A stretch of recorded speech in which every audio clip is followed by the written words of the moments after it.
Hello and welcome to Chicago Reacts. My name is Lauren and today we are going back to Elden Ring. This is lore of the Elden Ring's bosses featuring Death's Kindred. This is not the only bosses lore that we're going to get into. There's also going to be Elden Ring's bosses that served the Golden Order. So it's like I've been enjoying learning about Elden Ring stuff. People are kind of split on if watching these videos without really having a ton of knowledge about the game itself is good or bad, but I'm having fun, and I feel like that's what's important. So thank you again for watching. I do hope that you are enjoying this as well. Anything that Vati gets wrong, go ahead and let me know in the comments below, because Vati himself admits that doesn't get everything correct. So go ahead, let me know what I should know and what I should be looking at. If there's other creators doing similar stuff that you should think I should look at, go ahead and let me know below as well. For now, though, no more time wasted. Let's go. Where do you go after death? What is the right way to die? Can death be overcome? And if it can, what are the consequences of such a thing?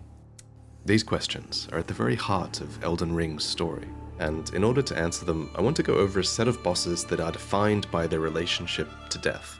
Okay, those being the Deathbirds, the Ancestral Spirits, the Tibia Mariners, the Godskins, the Burial Watchdogs, and the Black Knife Assassins. Oh, that was cool. Understanding these bosses will teach you so much. In Elden Ring, one's self is separated into two distinct entities. There's the body, which is one's physical self or corporeal flesh, and then there's the spirit, which is essentially the soul that commonly persists after death. In the age of the Erdtree, the bodies of the dead and their spirits are returned to the Erdtree. This is done via a process called Erdtree burial, where great tree roots in catacomb dungeons absorb the dead so that they might be immortalized with... Honestly, that is kind of how I want to go. Like, when I die, I want to become a tree, essentially. Like, I don't want to have my ashes burned into it. I want, my decomposing body to feed the tree, right? Like, compost. I feel like, sometimes that works. I feel like that's kind of what I always wanted. I wanted to be buried with seeds of the weeping willow, and then I will become a weeping willow. And then after death, I can slap people in the face. So it's I kind of love that. I want to, when I die, I want to continue to be able to nourish something. So, I mean, I maybe have to do a little more research into how that actually works, but because you hear it both ways. Sometimes a decomposing body kills everything around it, but sometimes it's we're decay. It brings new life, and I don't know how the difference is or what that happens, but I've always liked the idea of continuing growth in some kind of way after I die. It's just illegal in America for most part. The Erdtree. Make me a But it chia was pet. not always this way. In fact, the entire culture of death had a different shape in the earlier days of the Lands Between. Back then, instead of Erdtree burial, death commonly burned in ghost flame. Ghost flame, also known as spirit flame, is a cold, white flame that is created when bones are burned to ash. Oh. We learn this from the fallen hawks who prowl the underground rivers. When the last embers of their torches were used up, they were forced to burn the bones of their fellows instead, and acquired the cold ghost flame. This process appears to help separate the spirit from the body. And while a lot of these spirits appear to be vengeful... That fucking happened in my nightmare one time when I was a child. These just flaming, glowing skulls coming at me. That's definitely before this came out, so... but that was definitely a nightmare I had as a kid. I suddenly remember it in great vivid... They had more colors to them in my nightmare. Because I was 4, so everything was colorful, but that was definitely a dream I had. Based on the ghost flame spells, I think in general, having the body separated from the spirit in this way would have been a desired outcome. I speculate that we see proof of this even in the current age, where the wandering dead at Agheel Lake gaze at the sky, praying that the dragon Agheel might burn them to ash. perhaps this was simply the acceptable way to put a tired body to rest. The keepers of Ghost Flame were the death that's kind of birds, cool looking. who tended to the flame in their graveyards, like raking that out thing. the ashen remains of the dead from their kilns. So I like to think of the death birds as serving the old process of death and delivering death by reducing bodies to ash so that spirits might be better able to move on. Now, admittedly, a lot of these spirits are vengeful, and that's how Ghost Flame is sort of weaponized by the death birds and sorcerers. But I do think that really at its cool looking, core, though. Ghost Flame was important just because it separated the body and the spirit. After all, the explosive Ghost Flame sorcery compares this process of death to the Erdtree's process of death, which was pretty all-encompassing. So I think it's safe to assume that Ghost Flame was just really important to the process of death, and it was more than just, vengeful spirits and a weapon to be used. And next we should talk about the twin bird, which was the mother of the death birds.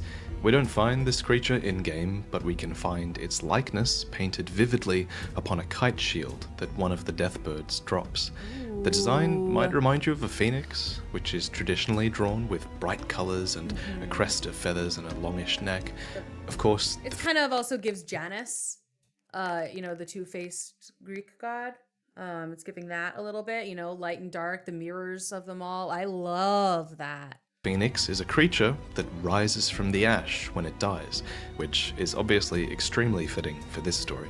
So the kite shield tells us that the twin bird, or this phoenix creature, is said to be the mother of the death birds. But not only that, it's also called the envoy of an outer god.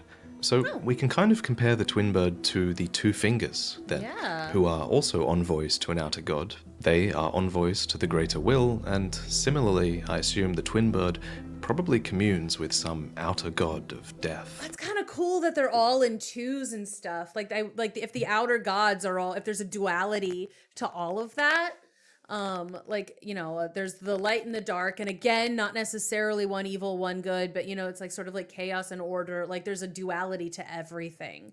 I think that's interesting that like you've got two different gods and both of them have like a 2 in the symbols. So I just wonder if like in this elder verse, like, what the lore of the outer verse could be really interesting too, with that maybe that's another family, and they're just doing different things and okay, look, I don't know. And while we're definitely left wondering what greater purpose this outer god might have, the mere fact that it exists lends a lot of significance to the twin bird and its death birds as well. Because again, like you got Michaela and the other, his twin, Melania. Melania and Michaela, like again, twins coming up is important. Like I feel like, I don't know, I think it could be interesting it's interesting to me how often twins comes up and how like the duality of it all, and I think that's interesting. A variation on the death bird is the death right bird, which is an alternate boss, and it's a far more threatening foe, as it actually seems to use power that it's gained from certain spirits and ghost flame. And if you look really closely at its ethereal wings, you might even spy little spirits lurking within. With their spears. And when I saw these, I was really excited because I recognized the weapon they're using, and the weapon explains who they are. They're holding a little death ritual spear, and that item reads, "The priests became the guardians of the birds through the rite of death, which is a part of their contract for a far-off resurrection." So deathbirds have a lot to do with sacrificial rites. They don't just attend to the ghost flame, they also deliver death, and they also perform rites of death. So we can assume that these priests were sacrificed in a rite of death so that they could lend a sort of spiritual strength to the deathbirds. Well, that's sick. I like these deathbirds. We're still left wondering about the nature of their contract with the deathbirds, which promises a far-off resurrection for them. What agreement did these priests come to with the deathbirds? Or which agreement do they think they've agreed to? Like, I mean, I feel like that is something that shows up over and over and over again in lots of different religions. It's like, we die now to be reborn later. Like, it's the resurrection will happen. Like, I feel like that is something that shows up a lot. And then it's one of those things that, like, you have to take on faith, which, because it's something that like may never happen, but like the faith, there's also mythologies too where it's like the faith of the humans give the gods more power. So it's like, I believe in you so hard I'll die, and like for the promise that I'll come back. And the god gets that power. Who knows if they're going to repay? We don't. But again, that's where the faith comes in. I don't know. I think it's interesting that it shows up, that kind of thing does show up in a bunch of different places. And it's cool that it's showing up here too. What has to happen for their contract to be fulfilled, and how will they even be resurrected? In terms and of also it's like, I feel like a lot of like it's like, I'll give you the eternal gift or whatever, and it's like, all right, live on in death, it's like, what is the phrasing, and how much do the gods lawyer this stuff? And I feel like that happens a lot too, where it's like, I'm technically fulfilling my promise, but it's a very monkey's paw kind of fulfillment. The death birds appear. They kind of appear everywhere, and I think that might be a hint that their influence was once present far and wide. And while their importance in the current age is likely quite diminished, they still definitely are relevant in the Lands Between. In fact, many other enemies actually make reference to them, and some even successfully channel their powers. Oh, cool. Even Ghostflame lights the way in catacomb dungeons to this day. But headless. in general, there is a lot of power I don't like that can be gained from death in the Lands Between, which brings us to the Ancestral. Like, that guy had the ring on his shield. Look at that. He's got the ring on his shield. Right? That's what that looks like. It's an eclipse, I think, but the first thing that I thought of was, look at that. It looks like the ring. 7 days, I'm messing around with the camera and I shouldn't. It will be a problem. Anyway. But in general, there is a lot of power that can be gained from death in the Lands Between, which brings us to the Ancestral Spirit. Okay, sick. In the flourishing landscapes underneath the Lands Between, you would have found the bodies of 3 large stags enshrined by the Ancestral followers. These warriors, hunters, and shamans believe heavily in the principle that life sprouts from birth, but also from death. I think this principle is sort of represented by horns, because in real life, horns continue to grow throughout the lifespans of animals, with their primary function usually being to convey a social hierarchy. And here, the largest and most influential creature is a giant stag.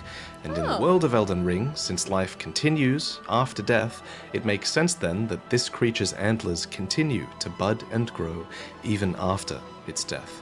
We learn this from defeating the regal ancestor spirit and looking at the horn of this fallen king. New growths bud, glowing with light. Thus does new life grow from death, and from death one obtains power. I love that. Long-lived beasts like this are worshipped by the ancestral followers, a race of beings who keep their distance from the Erdtree and are just content to await new buds and new growth. If a being does not show signs of budding horns or new growth, then they are sacrificed with an axe called the Winged Greathorn. Interestingly, the twin blades of this sacrificial axe are called Envoy's Wings, which might be a reference to the twin bird we mentioned earlier, which was also a winged envoy. It does look like they have a similar number of little like spikes going up. That's kind of cool. Again, it'd be interesting to see if some of these like ancient rites and stuff are from the proto like Great Will, like what was happening in this little playground before, because every so often, like if I'm playing like The Sims or something, I will every so often come across a character that I made a really long time ago and forgot about, because like they're still in the gallery somewhere, so they show up and I'm on to something else. I moved on to a different game. I'm like using different characters, different families or whatever, and I've got like a whole little community happening. But every so often something shows up from like an old game, and I'm like, all right, you.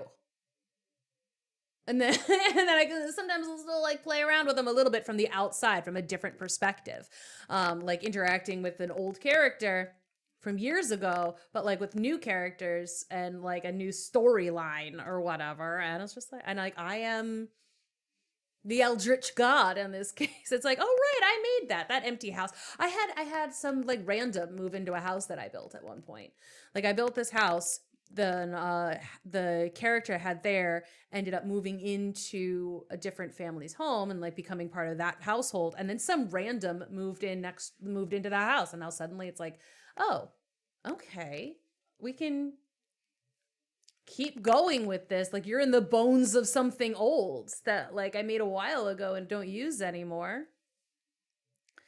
I just think it'd be interesting, like how much of this is left over, you know, and like the Great Will is playing this new game, but there's still some old stuff left over from before, maybe from an older sibling, you know, like who'd played around at first and got bored of the game and moved on to different things, you know.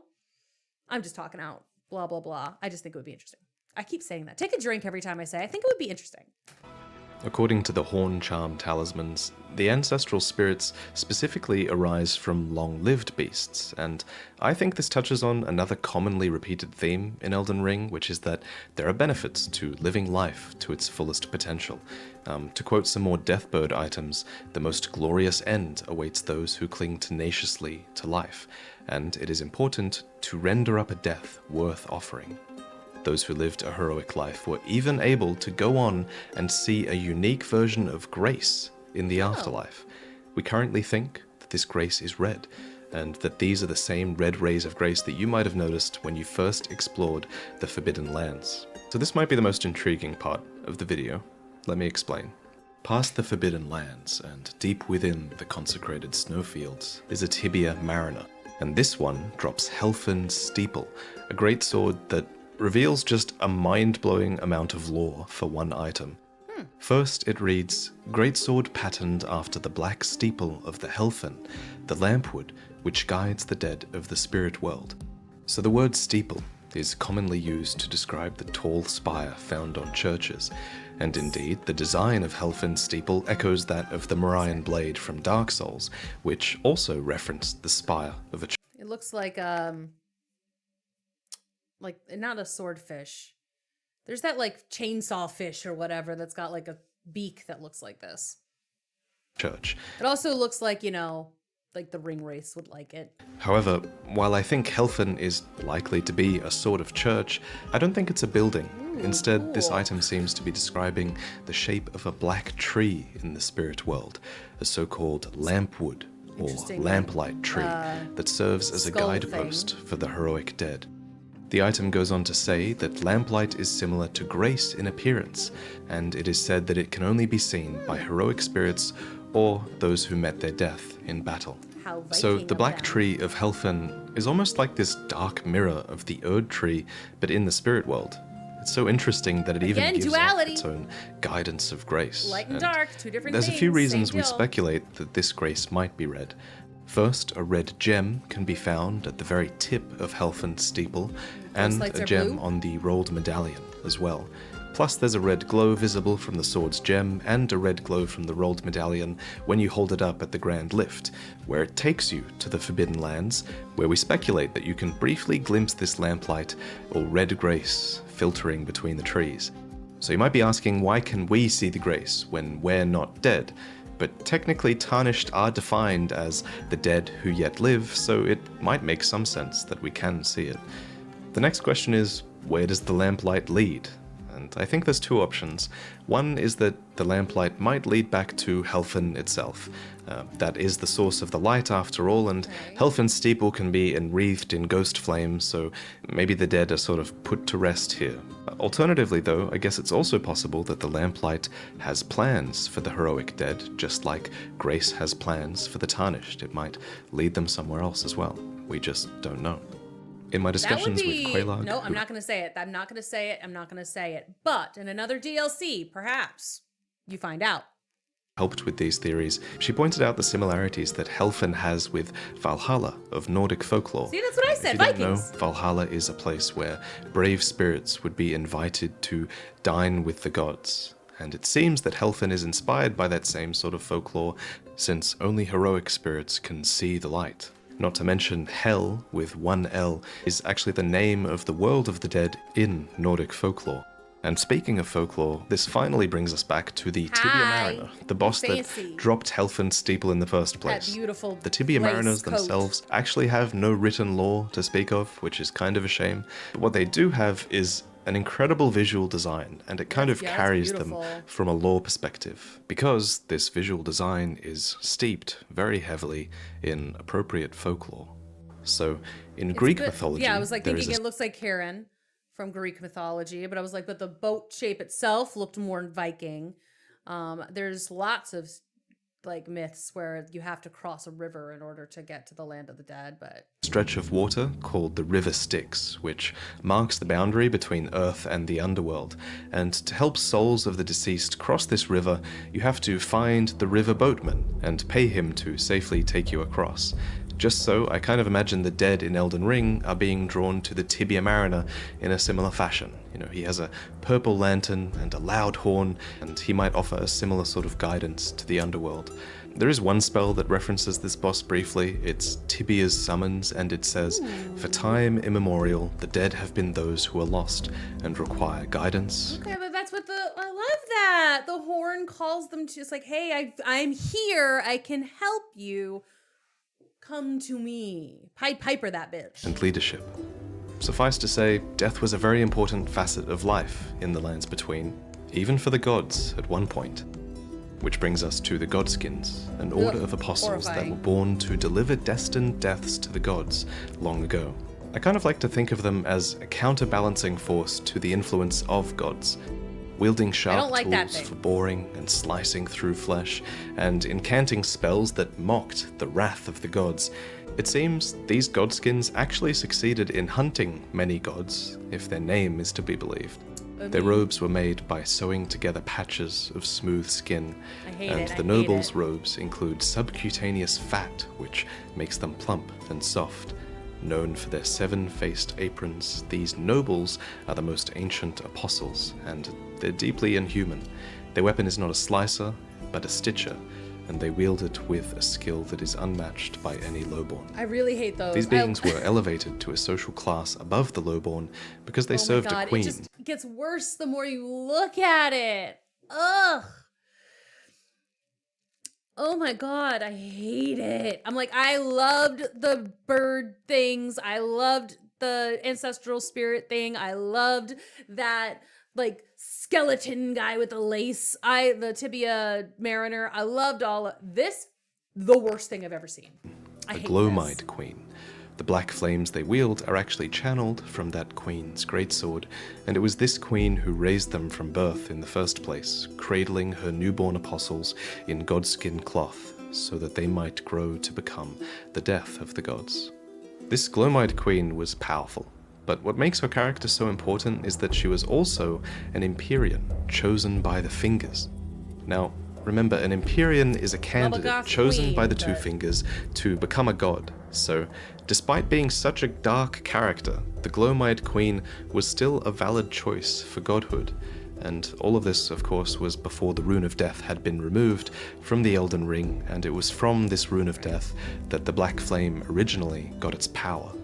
We only know of one other Empyrean alive at this time, and that would have been Queen Marika. Naturally, at some point, Marika and the Glowmide Queen clashed. Of course. Though, according to the Godslayer Greatsword description, we know that the Glowmide Queen was defeated by Malekith, who was the shadow of Queen Marika. He is credited with defeating the Glowmide Queen and the Apostles, and sealing off the Rune of Death, which again was the source of their power. What's not clear to me about all of this, though, is whether Marika and the Glowmide Queen were rival Empyreans competing for godhood, or if Marika was already a god and decided to take out the Glowmide Queen because the Glowmide Queen was an Empyrean threat to her age. I don't know. Again, I feel like there's been so much. I mean, maybe I have put so much focus on duality and like alternates and like, you know, to have two sides of the same coin. Oh, but it feels like the number 2 does keep popping up. Harvey Dent would be so thrilled. And again, I'm drawing a lot from that twin bird thing that had the almost contrasting colors, but not quite, so you, the blue and the red, and then the red background and the black bird. So it's like two of, they're similar but not quite exact opposites. So I'm drawing so much from that to craft my own little theory games here. I think it would make a certain amount of sense if these two were coming up at the same time, you know, but they wanted two different things. Like they are, again, two sides of the same coin. One is going to eventually, one takes their power from the rune of death. The other eventually shatters the rune of death in order to, you know, maintain power. I don't know, obviously.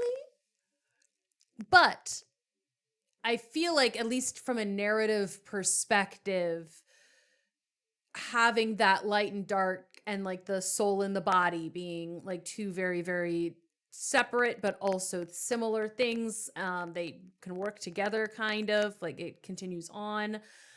I feel like there's the Erdtree, and then there's the second one.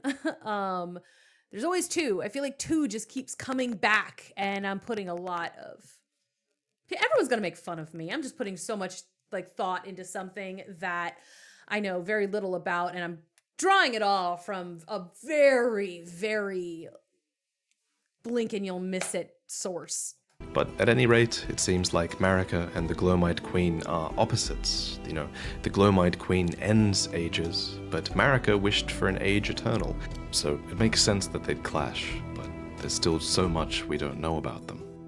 But after all of this, Marika's Age of the Erdtree began, and during this age, you were supposed to wait for the roots of the Erdtree to call to you, so that your spirit could return to the Erdtree after death to be immortalized with it. Specifically, these roots were found in catacomb dungeons, and there's even a statue found across the lands between that was designed to help people find these catacomb dungeons. It kind of looks like the bird again, like the long neck, and like it just giving me the bird vibes again. This is the statue of Rosus, the Usher of Death, and he shows the dead the path towards catacomb dungeons. The catacombs sort themselves of like claw, talon-like feet were built in the Age of the Erdtree. This is proven by root resin, which states that the roots here were once linked to the Erdtree, and it was for this reason that catacombs were constructed around these great tree roots. So at this point in history, Queen Marika had implemented her new concept for death in the lands between, and in her eyes, a proper death meant returning to the Erdtree. Thus, in the days where catacomb roots were connected to the Erdtree, these catacombs were valid sites of Erdtree burial, and I think we literally see this taking place, as corpses can be seen being absorbed by the roots at the end of every catacomb dungeon. The process of Erdtree burial, though, is described as an honor reserved for heroes, and this process of Erdtree burial is presided over by Erdtree burial watchdogs, who protect the catacombs with their impish servants. These creatures are golems, and I think that they might have been created specifically during the period of history where Leonia had an allegiance with Leyndell, since they serve the process of Erdtree burial, but their weapons actually have glintstone embedded in them. Furthermore, when hit by impure crystal darts, they malfunction, which I think is further proof of their glintstone origins. In some catacombs and graveyards, the physical bodies of the dead have begun to rise. Now, these beings are defined as those who live in death, and they are a relatively recent phenomenon in the lands between. Instead of having their body and spirit return to the Erdtree, they rise, in an act that is completely at odds with Marika's concept of death, Erdtree burial, and the Golden Order.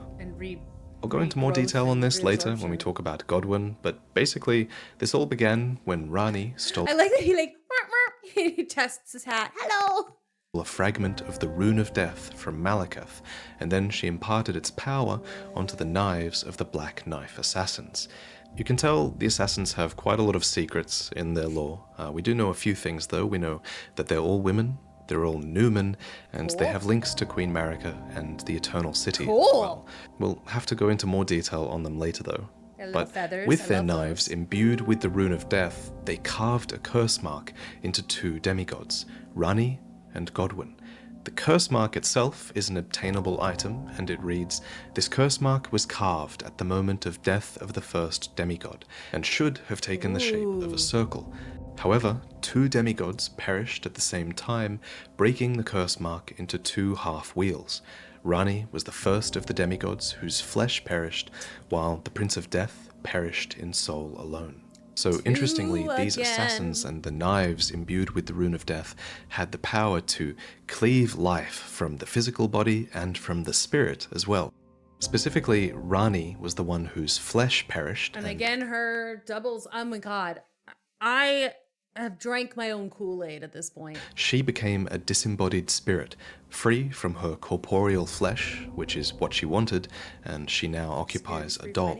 But Godwyn became the Prince of Death, living without a soul and spreading the Rune of Death across the lands between through Deathroot.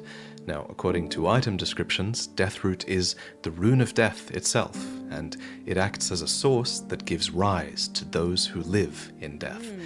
Now, what I find really interesting is the fact that this Rune of Death that is embodied by Deathroot and those who live in death, it clearly has aspects of both death and life as well, which makes sense based on what you should have learned from this episode, right? Because death isn't just the end, it's life as well. So it makes sense that those who live in death would have aspects of death and life, all contained in these beings that were brought to life, in a sense, by the Rune of Death. And while those who live in death are a bit unnatural because they do come from this fragmented Rune of Death, this half of a curse mark, they still have life in death, and so you can argue that they still have a right to life. And in fact, that's entirely what one of the endings is about, at least how I understand it. And I'll try to explore it more thoroughly later on. These beings are persecuted and hunted down by fundamentalists of the Golden Order, and whether these fundamentalists are truly serving the fundamentals of order in the first place is just a topic that is very interesting to explore.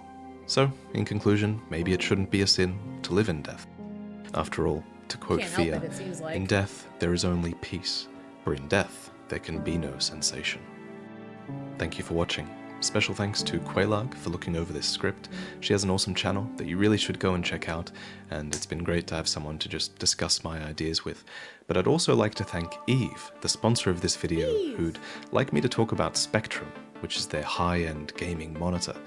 Now, I ignore 99% of the sponsorship emails that come my way, but this one caught my eye because I follow a lot of tech YouTubers and I already knew that they had a lot of good things to say about this product. So I'll leave links to those more detailed reviews in the description, but let me just explain a little bit about the Eve Spectrum first. So the Spectrum is a high-end product and it has a high but fair price tag to match.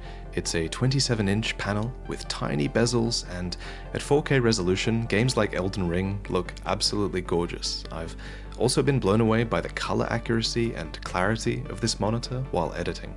Furthermore, if you're into any competitive FPS games, you'll especially love that it also has a 144Hz refresh rate and a 1 millisecond response time, which is very impressive considering it also does 4K resolution.